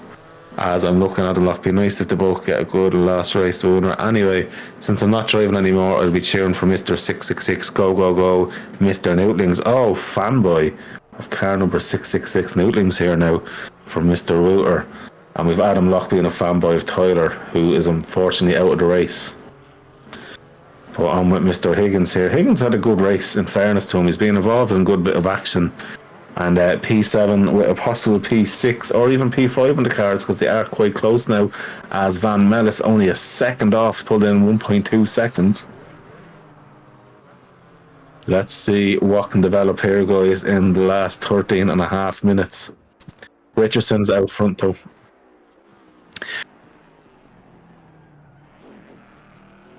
So we're just running through the order there and giving everyone a bit of airtime, which I like. I'm a big fan of giving everyone airtime. As Nam here from pits to PA has been a phenomenal drive, and that is a split win here this evening once he can keep it on the black stuff now and not get any track limit warnings or drive-throughs or anything like that. But that's been a great race from Erwin Nam for Team Rocket Evolution X. And another great race and a great showing from SSRI in the GT4 is to have a good sized grid like this. As unfortunately for Nafas there, slight bit of damage there. Some say a bit of duct tape would sort that out. But still keeping it on the black stuff, which is good to see. Although Walker is only about 7 seconds off. So Walker has been running through the field back in the top 10. Can he pull in 7 seconds over 12 minutes? We're going to find out, guys. It's a story that's yet to be told, and we're going to watch the story live. But great driving here from everyone. Nafas there, even with the bit of damage, going nice and strong in that Aston. And there we have Mr. Aaron Walker, who's decided to go for the world record of stop-go 30s. He's actually joined with a lad called Ryan Harper. It's a running joke we have with him because Chris and to everyone watching, it's a very, very fast driver. Do you ever see one of these drivers who's hugely talented over one lap, but absolutely loves to get like drive-throughs and like stop-go 30s and kills every bit of pace he has? So yeah, so unfortunately Walker has reminded us of Harper, but look, this could be a lesson for Walker as well. It's about, a bit sideways there, but it's about experience, and this is going to be experience that he could use in a positive manner instead of a negative manner. When he gets frustrated maybe next time and might get the reverse into the pits a bit wrong, just be a bit more patient coming out of the pits. He might only lose, I'd rather lose a second than lose a stop-go 30 which is a minute and 10 seconds. I'd rather take me time and lose a second or a second and a half than losing a massive amount of time. And this is just racing's always learning. No matter how quick you are, no matter how good you are, there's always something to be learning. And look, I'm sure Aaron Walker will definitely come back stronger for this, because obviously looking at the championship, I think he was in third position if I remember right. So he was, a top class driver. So he'll come back even stronger. It's a nice lesson as we're on now with Saniel in this Macca. And it's a classic looking kind of car, isn't it? It's very, very nice with the Macca ahead there of, it looks like that's Hop, I would assume.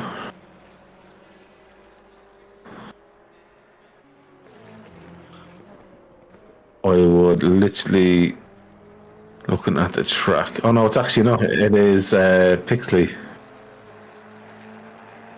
Interesting. Oh yeah, he'll be like me every time I race in the endurance races if we get a full race in. At least a lap down. I love Imola, so that's actually a track I'm looking forward to. I have a very, very heartbreaking story about Imola as well. I joined like a random race lobby where two of the lads, it was some like YouTuber dude was setting up this race in Imola, so I said, right, John, I think it was one of Jimmy Broadbent's things. And ran the whole race in Imola. I was doing deadly in, I think like the top 6 or top 5, or could have been even, I can't remember, about 5th or 4th say. And I underfueled by 1 lap. And crossing the line, ran out of fuel in Imola. That's my heartbreak story, Imola, but I do love that track. It is such a blast. And isn't it the 13th is the next endurance? Yeah, 13th of May, guys. So tune in or else stretch your team, guys. Do not be shy. Huge grids, 40 plus cars, all different levels. So there'll always be a race for everyone, no matter your skill set. And even let commentators race. So trust me, if I'm racing, you'll be beating me as well. And yeah, definitely don't be afraid to get involved. Again, don't be afraid to smash that like button here for this live stream. Don't forget to press subscribe. And also join the Discord if you are interested in either doing the GT4s, the GT3 championships, the endurance, or even wanting to get involved maybe on a staffing level if you're good at broadcast and commentary, artwork, whatever it may be. I'm sure the guys will be more than happy to get you on board this massively grown community, and it's a huge community at that. And we are on still here now at Mark Nutlings. He had a very interesting race, and Fanboy Wooter now is probably loving life right now. Adam Locke, can't wait to lap you, Imola. Adam, I'm starting to get faster, by the way. Just I'm only saying now, I won't be as fast as you by any means, but I will not make your life easy. I can defend like a good thing. Watch me stream from last night when I was racing. Although I got rear-ended and lost in the last corner, but anyway, kept it going. Only lost 1 position. But Nutlands here is having a great little battle, and that looks like, is it?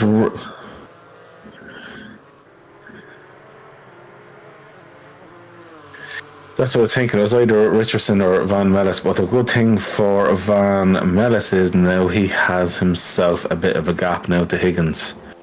And then we're on with Patrick Tractor. What a name. I just want to call him Massey.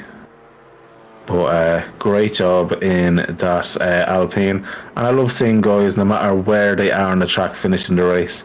And as I say that, we are now with Hop then in last position, but I'm sure Hop won't mind and we'll get going to the end.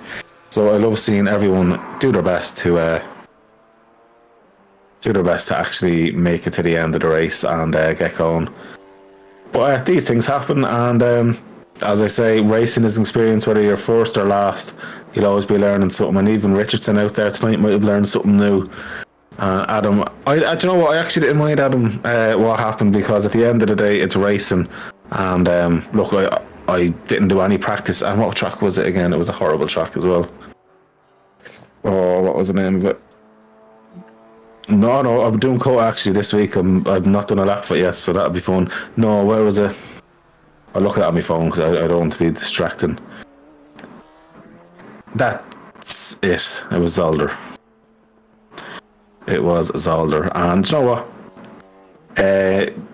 Struggled at the start, obviously, because not doing a lap in practice or anything like that. But ended up 7th in both races. Should have been 6th in both races, but tyre temps were on the quite toasty side of 101 degrees onwards on the left hand side of the car, which was a bit of crack. But it's sad, you know what, it's a little bit warm, but at the end of the day, it's all about getting the experience, because when I come into this next endurance, and we're prepared for it weeks in advance now in terms of who's doing what on the driving. Once we beat Adam Locke, you're hearing it on stream now, I'll be happy. Optimistic. And on what hop here? I'm sorry? It's the Quatermass Motorsport you are, Adam. Well, you see Adam Locke, he'll be the one crashing anyway. But Frank Hop here, I love the fact, no matter whether you're first or last, keep it going to the end in that very, very nice looking Macca as well. Zolder's a great track. Yeah, Zolder, honestly, I loved it by the end. At the start, I was hating it because Joe Dasher came with the huge sausage car, but set me into, I might as well have gone to the moon. And it wasn't in Amigos, no, I don't race there at all. It was in a different league. But it was a new league that I went into last night. It was very good crack.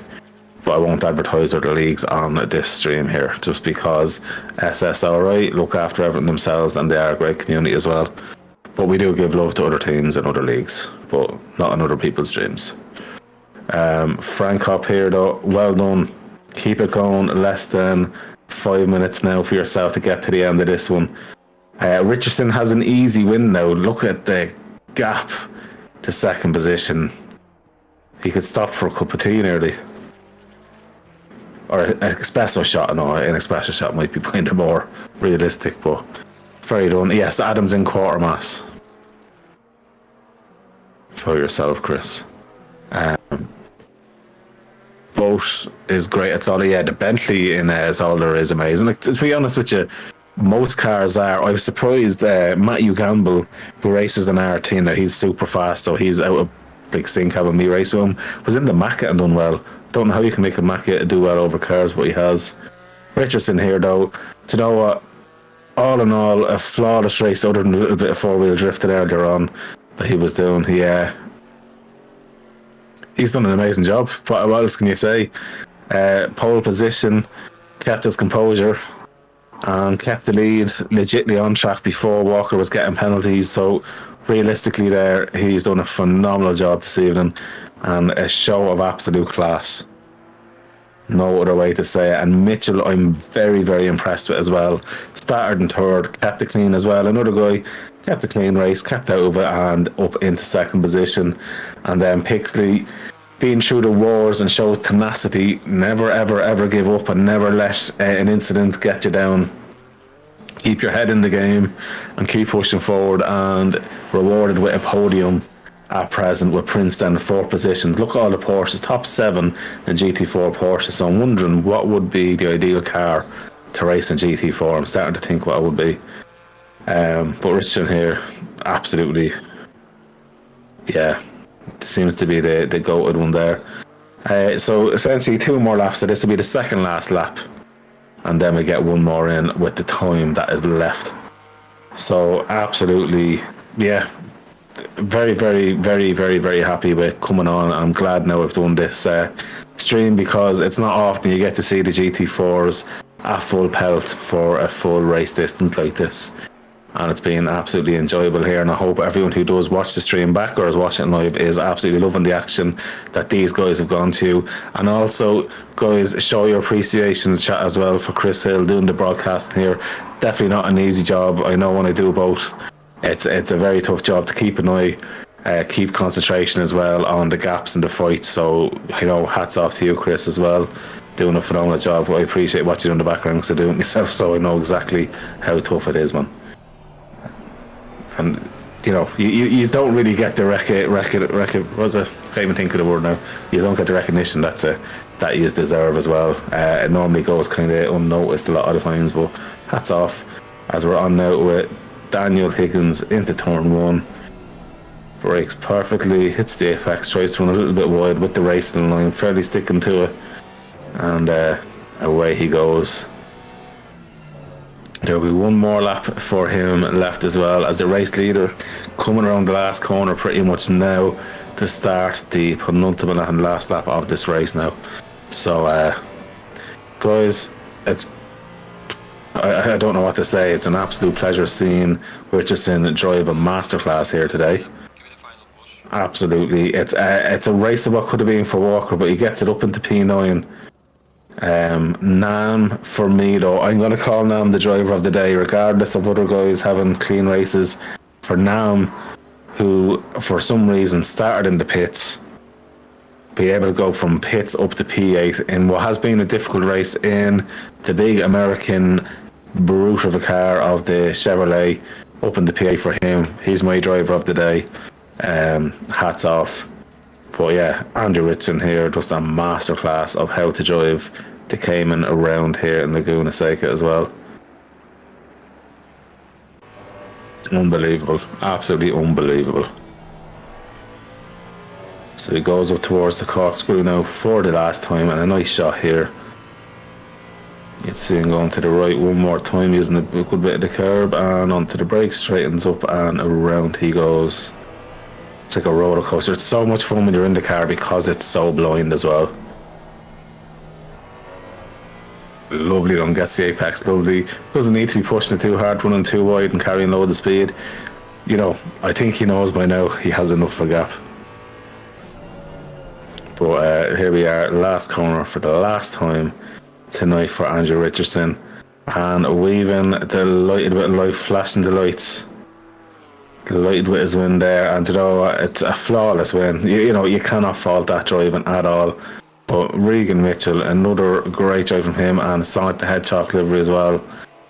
He was pretty much Sonic there in the Maserati, which doesn't seem to be a popular car from what I've heard in GT4. So for him to get that across the line in P2, making no errors whatsoever, another masterclass in a tougher car to drive by the sounds of it. And then this guy here, racing with a heart of a lion, even with a bit of damage early on the race. Could have easily kind of got upset and given up, but not at all. And that is a podium, P3 for Richard Pixley. Absolutely brilliant stuff. And then Patrick Prince going into P4 there now, and around the corner for the last time with Mr. Lenson just behind him there. So that's Dan, then in P5, then in P6, Mr. Daniel Higgins there. Great race from him. And then down in P7 we have Mr. Baz Van Mellis. Great race still, regardless. He's lost 1 or 2 positions since the start of the race, but he's been in a massive amount of battles. And then my driver of the day, Adam Locke's driver of the day, watching as well, Erwin Nam. What a phenomenal race. Do you know what? It doesn't matter. He can drive off the track if he wants. He has plenty of a gap. He won't be worrying too much. And very well done. Great driving from Mr. Nam. And across the line he goes, flashing the lights, as we're on with Frank Hopp now as well, who finished then in 14th position. Guys, can't go wrong with that. And Nafas was in 9th, Walker 10th, Saniel 11th, Nowlings 12th, Tractor 13th, and Hop 14th. We didn't get enough time to go through the full amount of the guys, but that has been epic. There's no other way to say it. What a race. Yeah, let me know what you think about the race, guys. I'm hoping maybe 1 or 2 might jump in for an interview. Let's see how we get on, if anyone comes into the waiting room.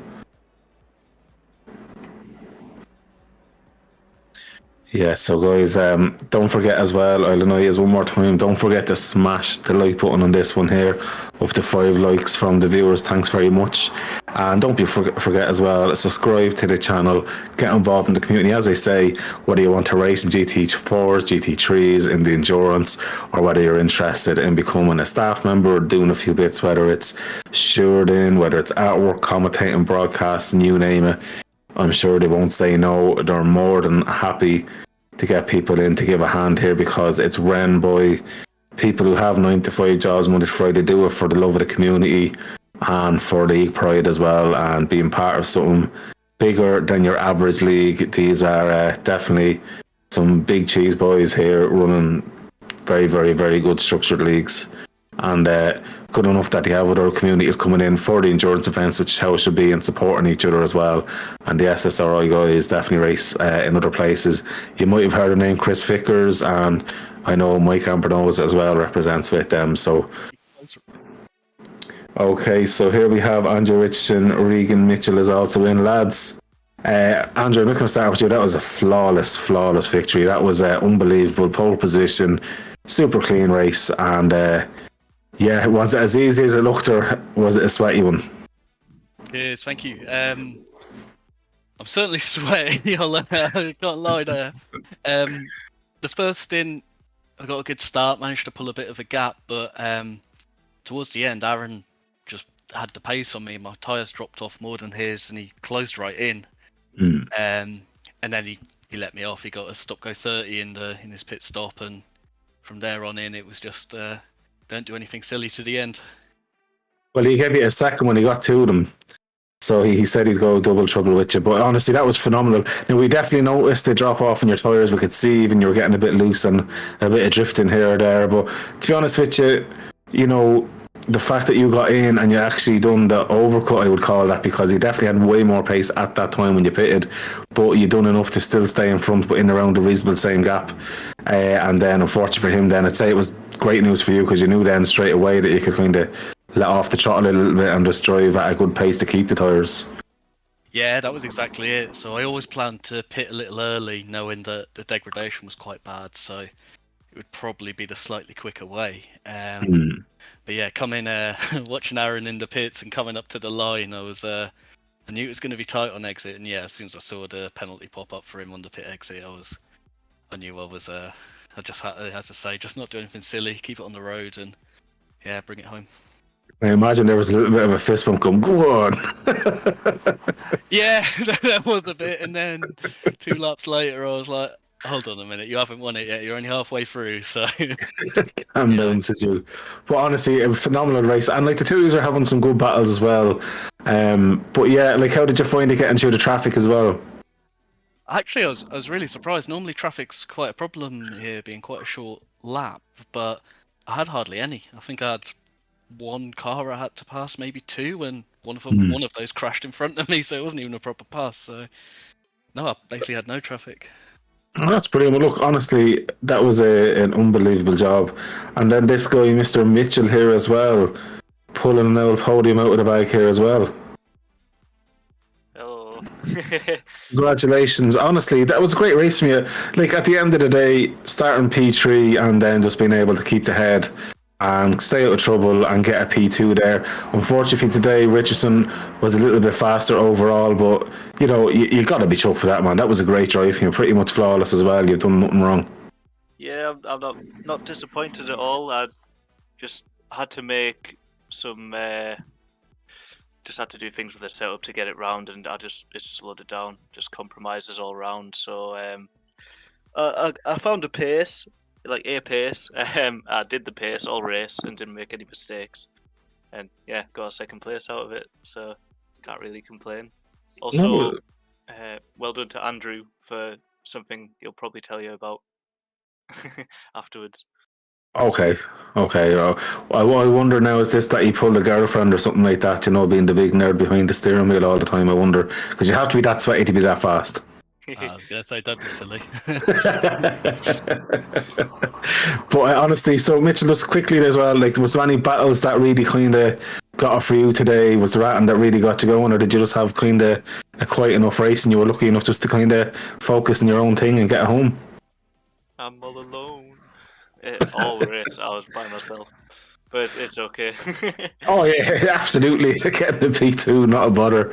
Happily all day. And I'm just going to jump on to P3 there. Richard Pixley, I tell you one thing, you were definitely in the war today, but you're showing tenacity by keep it going. Like a lot of people, when you get a bit of damage, might, kind of get a bit annoyed at the start of the race and kind of jump off the pace with frustration.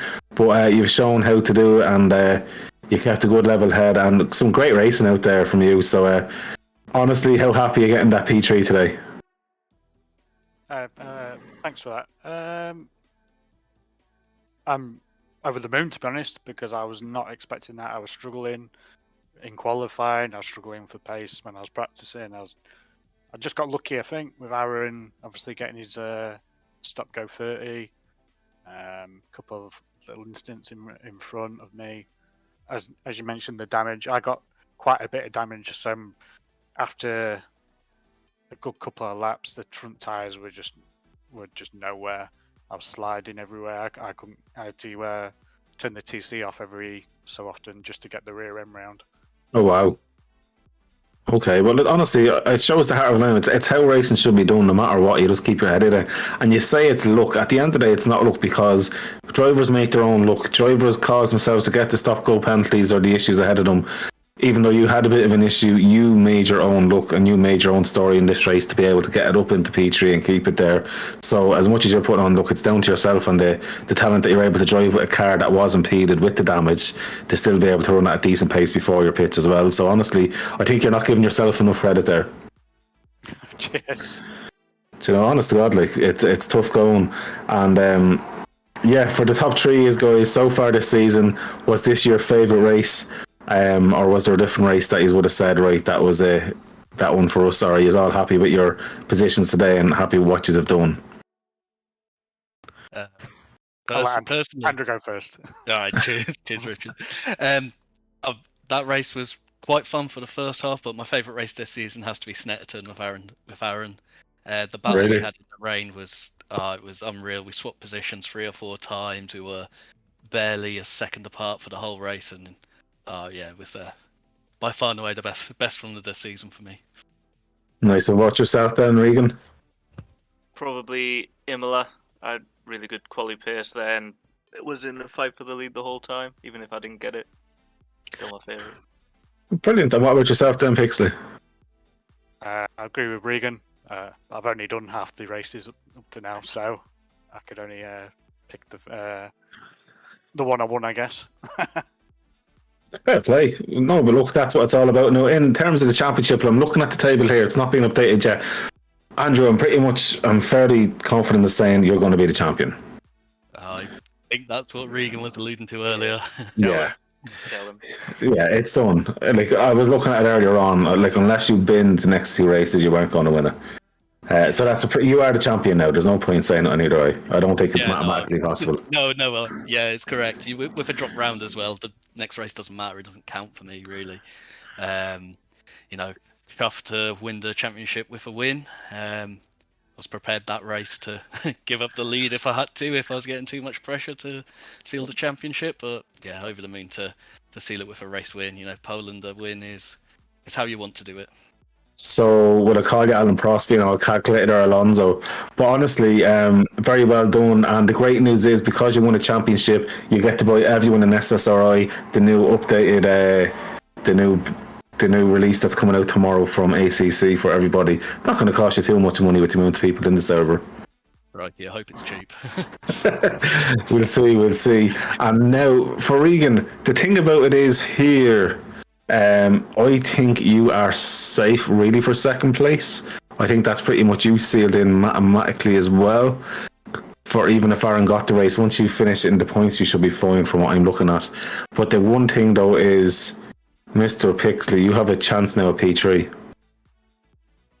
Yeah, I haven't looked. I haven't even considered it really, because I've obviously missing a few rounds. So if I can get P3, that'd be brilliant. But so before this race, you were about 25 points behind. So you have to put in quite a few points tonight. So realistically, if Walker was to have a mare, and if Andrew Richardson is leading the race and decides to see you in second place and pull over, possibly, to give you those points. You know, not putting that out there, but no, but the fight's on for you for P3. If you can take the fight to Walker, then next week, you know, anything can happen. Look at today, you didn't think the P3 was possible, so going into the last round, you have something to fight for as well, which is quite nice.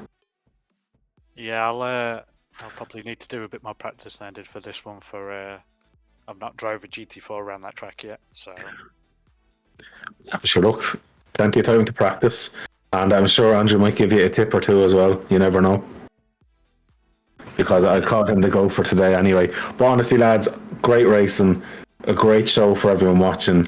Now, I will say this: I didn't give any of you my driver of the day. I'm going to be honest with you. I gave that to Arwen Nam. From pit lane up to P8, boys, was an unbelievable drive. In fairness, so you're nearly 40 seconds off the start alone there. So I could see him in front of me in the last few laps, and I wasn't really catching him that quick. So yeah, he certainly must have had a very good race. I think he drives the Chevy, yeah. The big American, yeah. Yeah, fair play to him. It was a great job. You might know as you're looking at what about Am? So Am in the championship here. So after Nam's race there, 'cause he essentially won that today for the Am, he could be close enough. So it's going to be a fight between him and Nafas really for the championship, because that would have been pulled in a bit narrowly. So that will go to the final race. I don't know how tight it'll be. Patrick Tractor is close-ish in third. So there still could be a possible fight depending on where they finish, if there's a DNF or a disconnect or something. The top three I don't think is very certain as of yet, with that being absolutely honest. And then Chris Hill, actually, who was commentating tonight, could still fight with Fritz, possibly in 4th and 5th. And then you've got Barnes in 6th, who will have a fight with Eccleboom. Then Snell, and so Snell might actually jump them. Do you know what? There's a lot to play for in the arm in the midfield, from pretty much pretty much down to P10. There's anything can happen, or P9, anything can happen. There's nearly no points between P9 to P6. There's literally about 6 points between them, 7 points between them. Yeah, honestly, anything can happen in Am. And even with Pro, we'll find out next week whether Pixley can reproduce a performance like that. Obviously, hopefully minus the damage next time. And Troy and take the fight to Walker. Regan Mitchell can sit back and sip the champagne for a second. And Andrew Richardson can sip the champagne and wait for all the women to queue up now, as he's a champion. We'll call him the SSRI World Champion. I'll use that next time I'm out. That'll be a chat, Clive. But yeah, look, guys, thanks very much for jumping in for the interview. Thanks to Chris Hill for doing the amazing broadcast, and more importantly, so thanks to everyone in the community who was watching, racing, and getting involved tonight, guys. It's been absolutely epic. Don't forget to tune in same time, same bat channel for this season finale next week, where, even though first position in the pros is done, there's plenty of battles elsewhere. So join us next week, guys. It's been an absolute pleasure, and we will see you next week.